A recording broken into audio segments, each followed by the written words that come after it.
chapitre 5, les versets 1 à 14. L'évangile pratique, c'est de lui qu'on va parler ce matin, l'évangile pratique.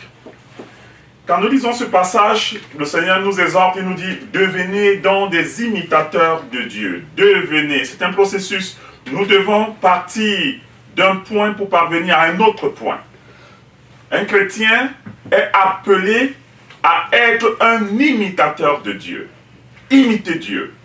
Alors, imiter Dieu ici, ce n'est pas simplement chercher toujours à faire les grandes choses miraculeuses, guérir les malades, ressusciter les morts, multiplier le pain. Vous savez, ce sont des choses qui nous excitent beaucoup, parce que c'est la manifestation de la puissance et chacun veut être reconnu comme un être puissant. Et puis, c'est pas de ça que la Bible nous parle frontalement ici. La Bible nous parle ici de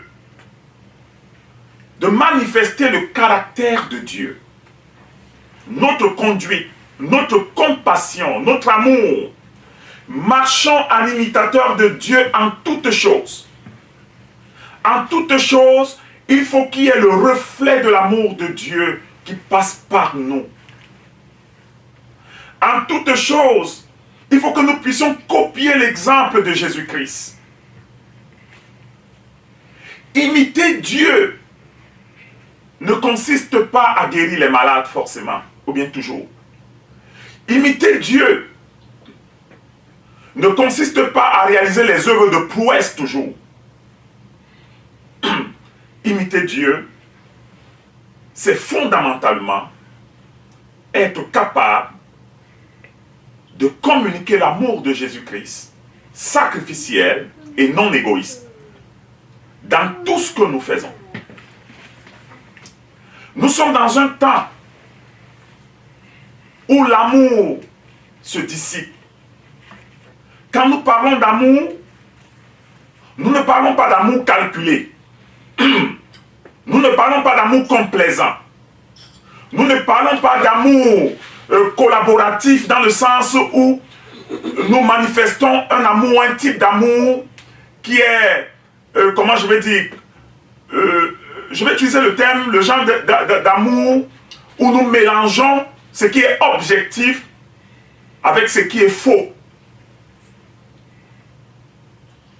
Nous devons imiter Dieu. Et le fondement de l'imitation de Dieu, c'est la manifestation dans tout ce que nous faisons de l'amour de Dieu. Alors, pourquoi nous devons imiter Dieu? Pourquoi nous devons imiter Dieu? Parce qu'il faut noter que notre présence sur la terre, au-delà de la manifestation du royaume de Dieu par des paroles, la manifestation du royaume de Dieu se fait par la manifestation du caractère de Dieu. Nous manifestons le royaume de Dieu puissamment, d'abord par notre caractère, c'est-à-dire le caractère de Christ, et en plus par les paroles.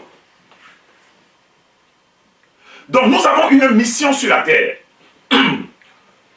Loin de gagner les âmes de façon disparate, notre première mission, c'est de vivre la vie de Christ. Notre mission première, c'est de vivre la vie de Christ, de refléter la vie de Jésus. Toute personne qui ne vit pas la vie de Christ, qui ne reflète pas la vie de Christ, même quand elle aura gagné toute la terre à Christ, son travail sera vain. Toute personne qui ne reflète pas l'amour de Christ, même quand elle aura tout fait pour Christ, Christ ne connaîtra pas cette personne. Soyez les imitateurs de Dieu. Manifestez l'amour de Dieu, la sympathie de Dieu, l'empathie de Dieu, la compassion de Dieu. Ça n'a rien à voir avec la compromission. L'amour, ce n'est pas le compromis. Parce que nous avons un entendement corrompu de l'amour. Et cet entendement corrompu de l'amour veut qu'au nom de l'amour, nous puissions accepter ce qui n'est pas acceptable. Non.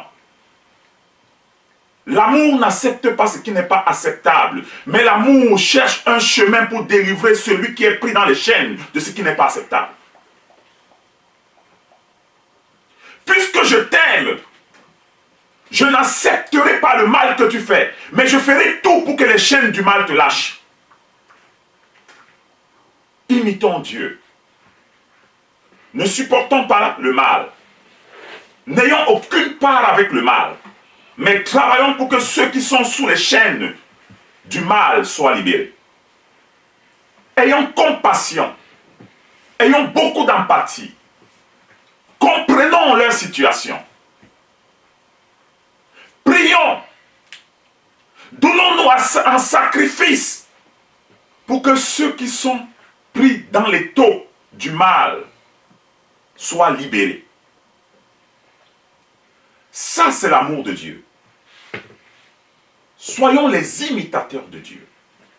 Le christianisme, ce n'est pas là de réaliser les prouesses au nom de Dieu.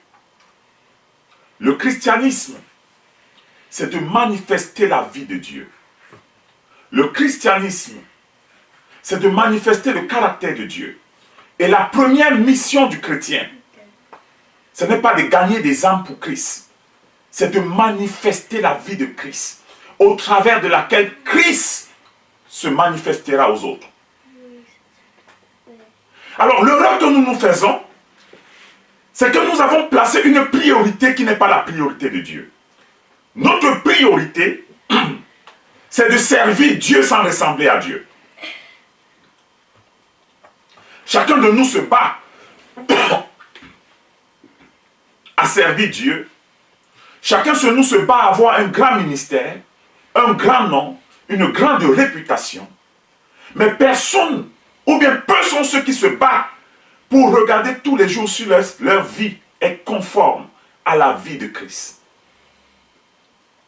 Notre grande mission, ce n'est pas de gagner la terre pour Jésus. Jésus est capable de gagner la terre pour lui-même. Quand il était seul sur la terre, il a chamboulé la terre. Et lorsqu'il a envoyé 12 personnes qui le ressemblaient, ils ont bouleversé toute la terre. Ceux qui ressemblent à Christ sont des bonnes semences pour pour prendre la grande moisson que Christ veut prendre, qu'il veut moissonner. Ceux qui ne ressemblent pas à Christ, ceux qui n'imitent pas Christ dans leur amour et dans leur caractère, sont les ennemis de la croix. Marchons en imitateurs de Christ en toutes choses. Suivons son exemple.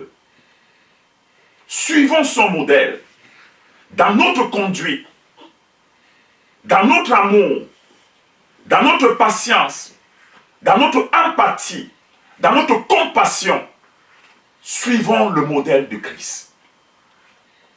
Lorsque vous suivez le modèle de Christ, je vous ai dit, c'est alors que vos bonnes œuvres seront vues.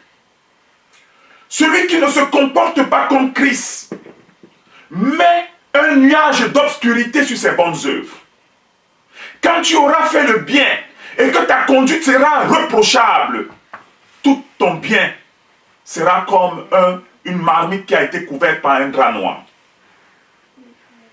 Lorsque tu auras une mauvaise conduite au milieu des hommes, même quand tu auras nourri toute la terre, on ne verra pas ce que tu as fait du bien. La chose qui restera en arrière-plan du cerveau des hommes, ce sont tes mauvaises actions. Méfions-nous de la façon dont nous parlons aux êtres humains. Méfions-nous de notre façon de nous conduire. Ne justifions pas notre faiblesse. Soyons les imitateurs de Dieu.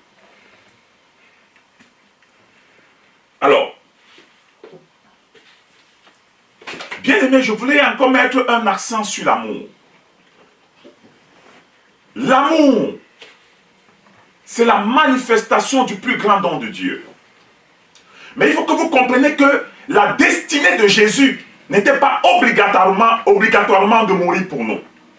Jésus est mort par choix à cause de l'amour. Jésus est mort par choix. C'était un choix pour lui de dire, je vais mourir pour vous. Parce que j'ai vu votre condition. Je la connais. Et j'en souffre de vous voir souffrir. Mais en toute chose, il n'était pas obligé. Il pouvait encore renoncer. Donc ne prenons pas l'amour de Jésus comme un gain sur lequel nous allons nous amuser. Ne prenons pas la compassion de Dieu comme un prétexte sur lequel nous allons fonctionner comme nous voulons. Ne prenons pas la patience de Dieu comme une faiblesse d'un père qui ne peut plus rien faire. Le chrétien qui est reconnu et qui sera reconnu, c'est le chrétien dont le caractère sera le plus proche de Dieu. Pas le chrétien qui aura ressuscité les morts. Pas le chrétien qui aura nourri des foules. Pas le chrétien qui aura marché sur les eaux. C'est celui dont le cœur vibre à la fréquence de l'amour de Dieu. À la fréquence. Je vous ai dit que la piété, c'est un exercice. Je reviens sur ça, la piété, c'est un exercice.